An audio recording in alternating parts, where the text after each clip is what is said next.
Palate to Palate with Robert St. John and Wyatt Waters is made possible by a generous contribution from Sanderson Farms. Additional funding is provided by this and other public television stations and from viewers like you. Thank you.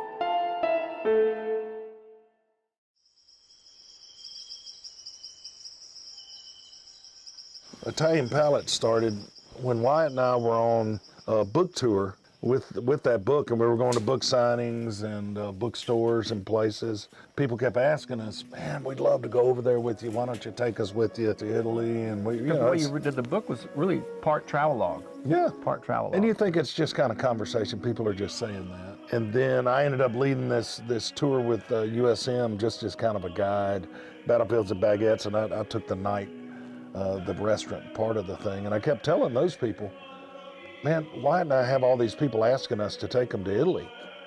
You know, why don't y'all put together some trip, and why didn't I lead them around to all these favorite places we went to?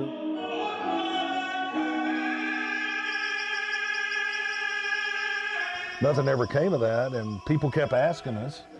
So finally I called Wyatt up one day and I said, hey, I said, sure, of course. Let's lead a trip to Italy. If you want two Americans who love Italy, we're your guys. You know, I really fell in love with Italy before I even went there, just through the paintings I studied. Neither one of us are Italian experts. We mangle the language almost in every sentence. But we love this place. Turning people on to the food, to the culture, to the art, and just the entire experience. It's a great place. We're still learning about Italy. It's great to watch people experience this. We went over there and we fell in love with it. And we love sharing it with other people.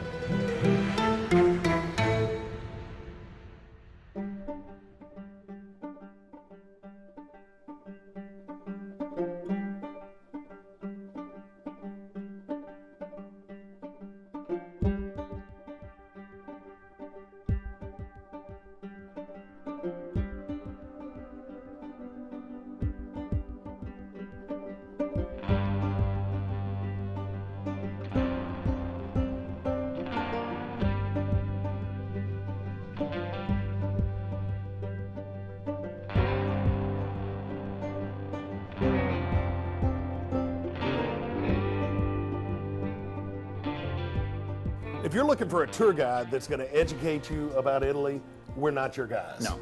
If you want two Americans who love Italy and love sharing it with other people, we're your guys. All the places we fell in love with in 2011 when we were over here working on the book, we just took people to those places and introduced them to those people and ate in those restaurants and trattorias. And if you're over here for a week, you really have 14 meals. You know, a lot of times maybe 5 of those were kind of, they're here, they're no misses, because we've already eaten the food. Yeah, and some of the places, like, you know, you'll eat the cheese where just outside the window is, you know, the sheep who made the cheese. And the olive oil came from but they make that olive tree right there. Yeah. We've been all over Italy. But I think, and I know I speak for you too, the part that really hits home with us is right there around Barberino. Yeah. And in the center of Tuscany. And when we first went there back in 2011, you know, we just fell in love with that place. And I think part of it is you're in a place where there are no tourists. When we're there, we're the only tourists that are there. And so it's all locals. And we've spent enough time there that we kind of assimilated into the society there, and we got to know the people. You know, we got to know the places. We became familiar with it. They called him the man who paints in Italian. I was the man who eats. That's what the locals called it, you know, the guy who paints and the guy who eats.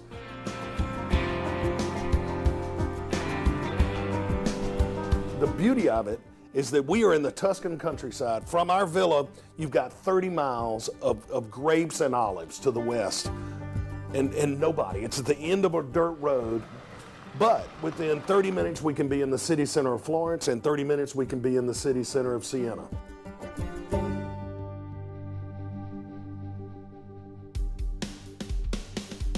We're at Bagnoli Bakery. Buongiorno. All right, take 2. We're at Bagnoli Bakery. Why and I love this place. The people are great, and what we love is the authentic way people over here eat breakfast. They would never think of driving and getting a big, huge cup of coffee and cardboard or styrofoam, and then driving off and drinking it in the car, and maybe driving through a fast food place and getting a mac, whatever. This is real stuff. Well, the way it works over here is they come in, they order a brioche or a pastry, they eat it in a napkin, they order a cappuccinos, they only drink cappuccino in the morning, usually after 10 o'clock, nothing with any kind of dairy product in it. I drink it all the time. We love this place. So we've been coming here for years, but we've never gone in Simonetta's kitchen. Today they're making cookies. Tomorrow they'll make cakes. This must be the kids. This is wonderful. You do all the baking. Io sono 30 anni. Yeah, baking. Since she was a little bitty girl. Beautiful. Grazie. Grazie. The benefits. So that's what they do. They come in, they stand up, they eat a little pastry, they drink a little coffee, boom, they're gone. It's 5 minutes is breakfast over here. But we love it. We love their way of life. So we love these ladies. They're awesome. And we say thank you.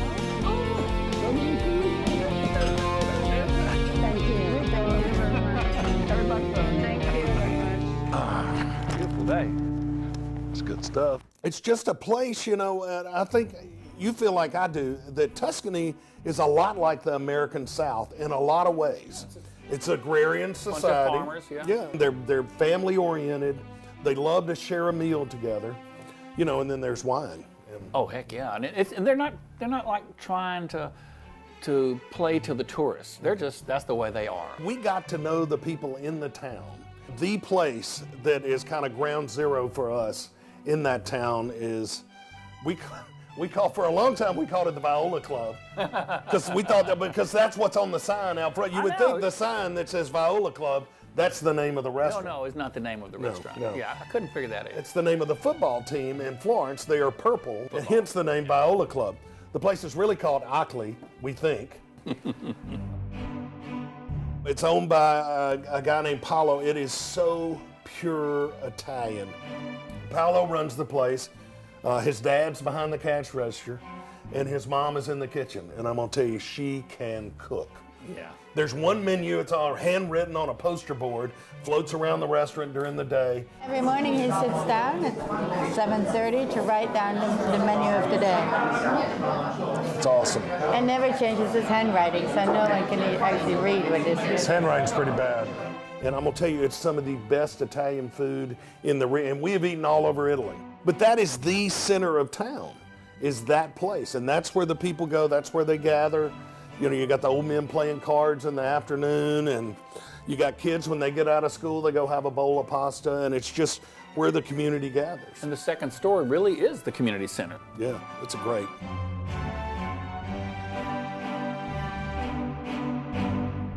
One of the great things that we've done is that we have enlisted the help of some great people. What is he doing?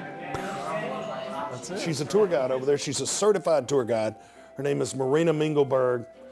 We're not the two people to really lead somebody through the Uffizi Museum or anything. But Marina is perfect.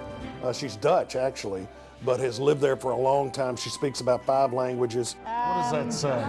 It's like the German bacon. Speaks great English. Grew up watching American TV.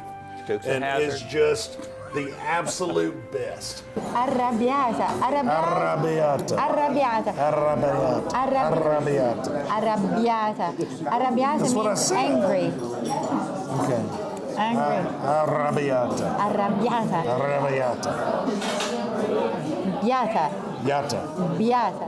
Biata. Arrabbiata. Arrabbiata. Marina is great, and we love traveling with her. She's very knowledgeable of the region. We've really gotten to know her, but we've gotten to know her children. They're having fun. They have good friends here. They've made good friends. And my son actually speaks the Tavernellino, the Tavernelle slang. He's a local. Very Tuscan. Oh, okay. It's very ho-ha-hola. They say ha ha ha. Right. For Coca-Cola. That's not a joke. If you order a ha ha ha, they'll give you a Coca-Cola. You know, we hang out with them when we're on off days, and just good people. They're all part of the neighborhood there. Yeah. I did a painting there. One of the things I really liked about Italy, how you have so much of the modern with the ancient, and pretty near Ockley, there was a scene of a rooftops with all the terracotta tile up there, and of course these aerial antennas coming out of it, making it interesting to me. And while I was working on that painting, Alec came up with some of his buddies. Nice. I couldn't understand everything they were saying, but I got the general idea they were talking about a girl. You know, some of these things are universal. Really, it was a little like the Italian Stand By Me or something. Yeah, very much that. You had the three kids on the bikes, and they were about that age. And we kind of were kidding them about girlfriends, but what we didn't know, they were actually talking about a girl. They're at that age where they're not quite driving yet. It's a typical thing. You don't know the language maybe, but you know what they're saying. Well, there's the universal language. And they were speaking it that day.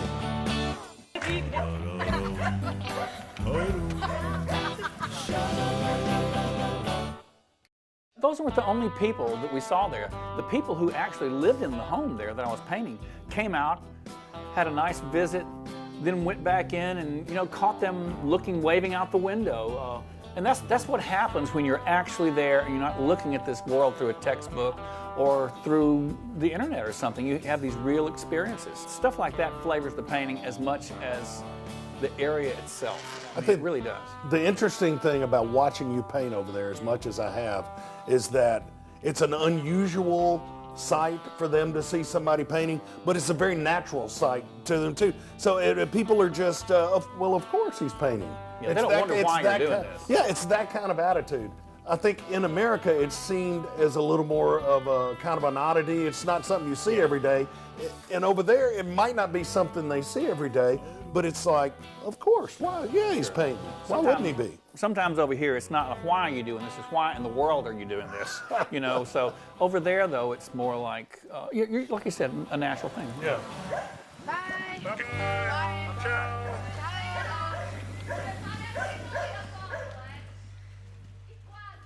So it was great. I thought it was really cool that the boys left, and it was a little like a scene out of Stand By Me or Stranger Things, and and then they came back, and it's like they went to somebody's room and said, all right, what kind of American thing can we find? And a scooter and a football, and they came back, and we kind of worked on the throwing motion and how to do that, and we had a little bit of a minute of America over there in the middle of Tuscany. And they got to have a little bit of America for them too. Yeah. We got the Italy, they got the America. It works. Cultural exchange. Yeah. And that's how we painted in Italy. That's where we're gonna go eat. And we go to Paolo's, and it's great. Marina's there with her kids. Alex there, he's showing me these portfolio, and kids everywhere, that's also a universal language, this idea of art. He goes there every day after school. That's so cool. I went home and had some kind of junk food and watched Dark Shadows on TV when I was a kid. I did that too. They go to Ockley and have a great plate of pasta, some orecchietti or something like that. It's a very Tuscan way of life. It's very laid back, but very family oriented. Multi-generation stuff. I saw the old guys playing games in the front, the folks in the middle. That place almost becomes ground zero for us too. I mean, if we don't have a group and we're not taking people around, that's kind of where we go to eat, right there in Paolo's place. Ciao, ciao, ciao.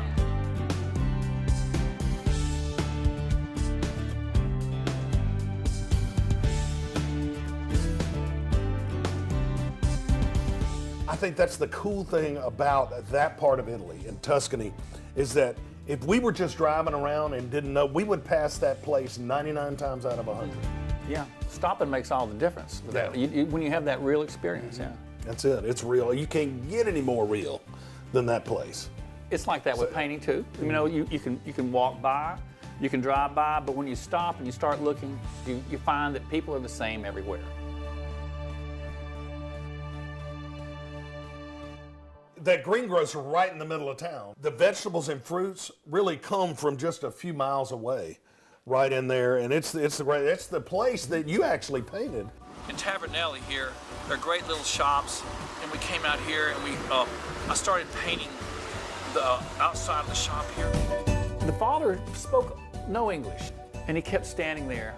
And I said, no, don't stand there, don't be still, just walk around and do your thing. He started posing in front of the painting. He was giving me this canned pose, like kind of Italian Olin Mills.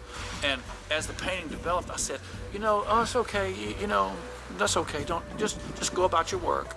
And he runs back and forth from side to side. And then finally, at the end, I said, that's okay, don't worry. Look up and down painting, and look over there again, and there he is leaning up against the door frame, like, giving me a pose, like he imagines probably might be in an American movie or something. Anyway, very nice guys, though. Typical stuff that happens here. And he got a great painting out of it, so it's good. Let's go get some fruit.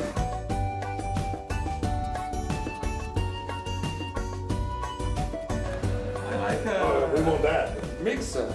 Okay. Put Perfect. Yes. See. 3 and 3. 3 and 3.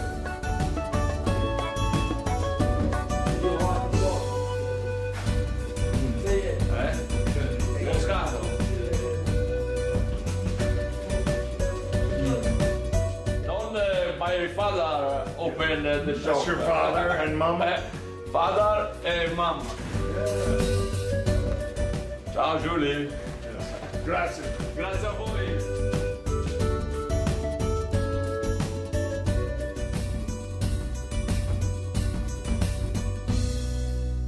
I think of all the places we visited on that long trip, Tuscany is what really hit home. We drove down, we got to Villa Il Santo, and it was like this.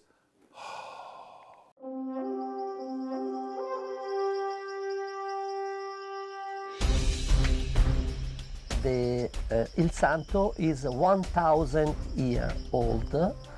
It is the location is in Semifonte in Barberino, Valdelsa. It was big, there was space, beautiful. It was beautiful. We had this amazing view. I mean, it is a world-class view. First of all, the location of our houses is a great location, and this is not something that we choose. We've been lucky that we have the houses where they are. Beautiful countryside is very good because you have the beauty of being in the country, but on the same time, in half an hour you are in Florence. And Anna Gloria and Enzo, who owned the villa, I connected with her because she was a foodie. Robert fell in love with the place, and of course he has an amazing experience as far as food, as far as restoration, as far as welcoming people because of his background. So when we first met him years ago, it was a kind of strange for us, the fact that there was this chef coming. Welcome. And he was asking about all these questions about recipe because they want to write a book. We're gonna have a little dinner at Castellari. And she got it. She kind of got what we do. And it was nice to drive through Tavernello Barberino and to say Wyatt on a corner of the square, painting this, painting that. And actually, after 3 weeks they were here, everybody knew them. And everybody wanted to be in the kind of painting. It was so fun. It was really nice. And I think they got into the texture of the life here. So that villa has really served as our home base. Because we have 2 beautiful houses. This is at the edge of the hamlet, the other one was a watchtower, so has a kind of prominent position with the beautiful views. Which is really a 1,000-year-old tower and a 1,000-year-old hay barn. You might in the distance see somebody working in a field, and depending on what time of year, they're tending to the grapevines or they're picking grapes. Really one of my favorite places on earth. Hans has been very good in that. He had a vision. He says, I want to do it. At the beginning, I was not so happy about that. And then he was right. He has really the right vision. He's the one. Her husband, Enzo, who we love, who's like a 3rd or 4th generation olive oil maker and winemaker. Actually, although he's not an architect, He has really a very good sense of that and an amazing taste. We're talking about 10 people working for over 3 years every day for the renovation. And he was on top of it every single day. I was only in charge for the decoration, some fabric. I'm good in fabric, so only for fabric. Anna Gloria's from Florence. Mm-hmm. He's from the countryside. You're from Tavernella. I am indigenous. It's kind of the Green Acres of Tuscany kind of thing, you know. He's the country boy. I'm born here. 2-3 kilometers closer is my house. He's like this great mixture of just speaks a little bit of English to make things interesting and fun, but you know, he's very Italian. They've raised their kids there. They have great kids, and they have done a great job with these villas. I mean, they are something else. It's the best barn I've ever slept in.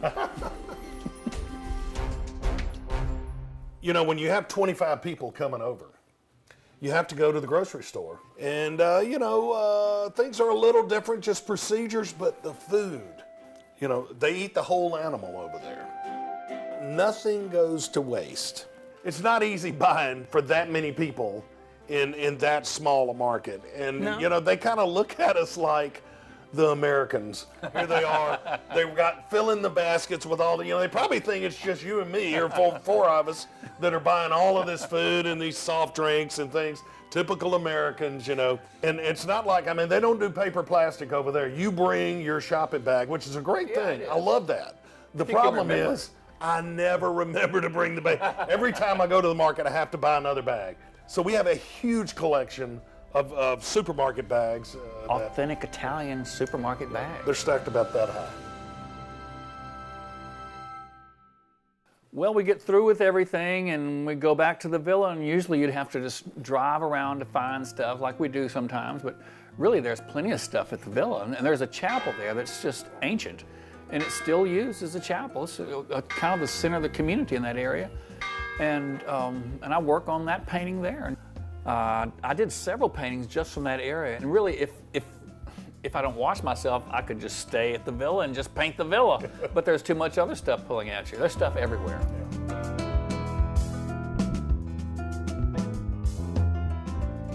I mean, it was a great thing that was going on that day, but the history of that place really also made the painting. It was great to get back to Italy and begin painting.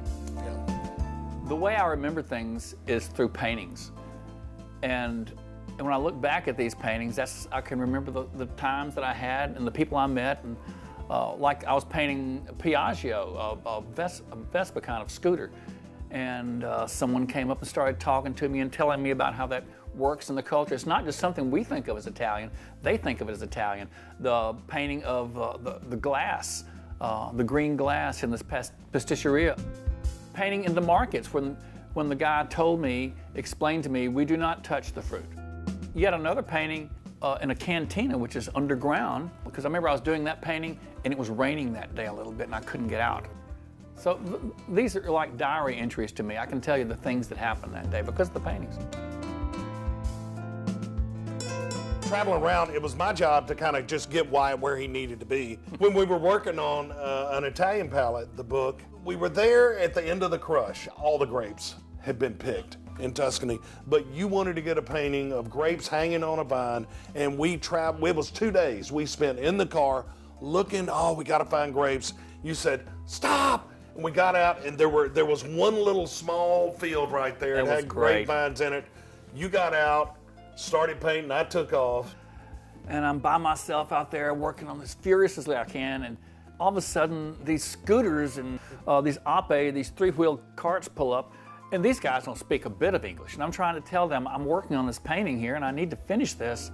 These are the last hanging grapes in Tuscany, and if you're gonna get them done for this year, these are the grapes that have to be painted. Yes. I don't know what to do. They're coming down the road, they're picking, and I see them coming. I'm working as fast as I can. I gotta get as much as I can. And then they get to me and they go around me. They keep picking. They worked around me and they were gracious enough to leave me the best grapes I've ever had in my life. It's like they had more grape in them. They were the grapiest grapes I've ever had. They were great grapes. It was wonderful. It was a good painting too. Tuscany sums the beauty of all over Italy, because we have the seaside, we have the islands, we have the mountain, we have a little bit of everything that you can dream about Italy, and you find it here. It's a very family-oriented society, but it's also a food-oriented society. When you bring those two together, family and food and with friends, something special is created in that time and in those moments. We know there are 25 people coming in who are relying on us to have a true Italian experience. We're going to see some of the world's most beautiful art. We're going to see some of the world's most beautiful scenery, and we're going to experience Tuscany like the Tuscans. Yeah, it's like seeing the first time when you see them experience this, it's like your first time to see it too. Yeah, that's a good point. I agree with that. So here we go. Tuscany, here we come.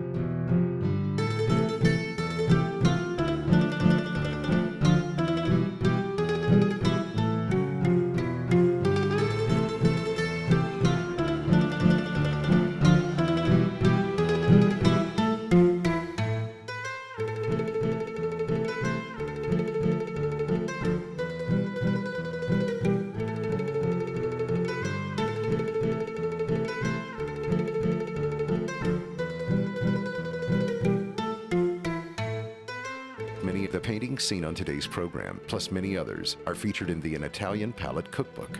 This beautiful volume also includes authentic Italian recipes. An Italian Palette Cookbook.